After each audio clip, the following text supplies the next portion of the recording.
Happy Thanksgiving from Ford Field. I'm Brad Biggs with Dan Wiederer. After the Bears come from ahead 34-17 loss to the Detroit Lions here today.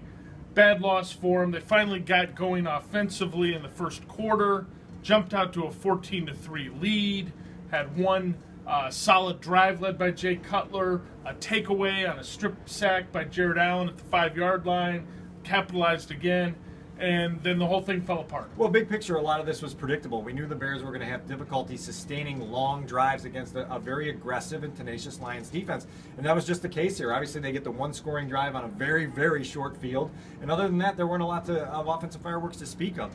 The Lions get going in the second quarter. They run 19 plays, get 199 yards and 21 points, and that's the story of the season. The Bears go down double digits at halftime again, and they could never get out of it. Sixth time this season the Bears have trailed by 10 or more points to start the third quarter, and they simply could not play catch-up. They refused to even try to run the football with Matt Forte today, tied a career low, 5 rushing attempts, gained 6 yards.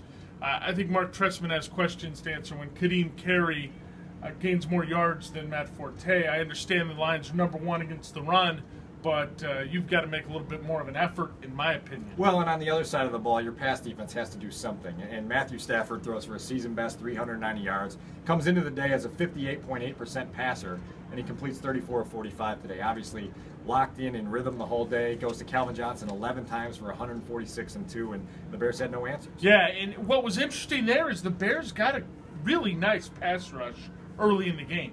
Detroit looked like it was having some troubles with what the Bears were doing, and then the Lions kind of solved it, figured it out, had Calvin Johnson running open downfield, had Golden Tate open.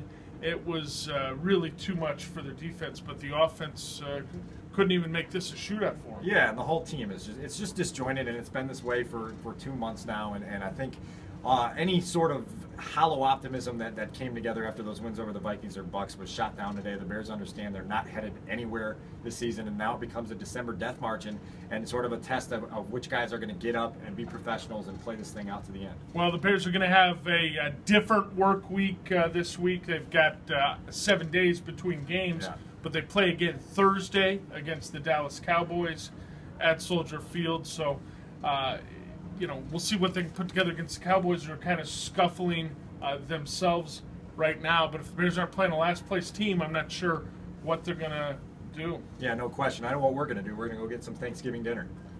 Stay with us all week at ChicagoTribune.com as the Bears get ready to host the Cowboys next.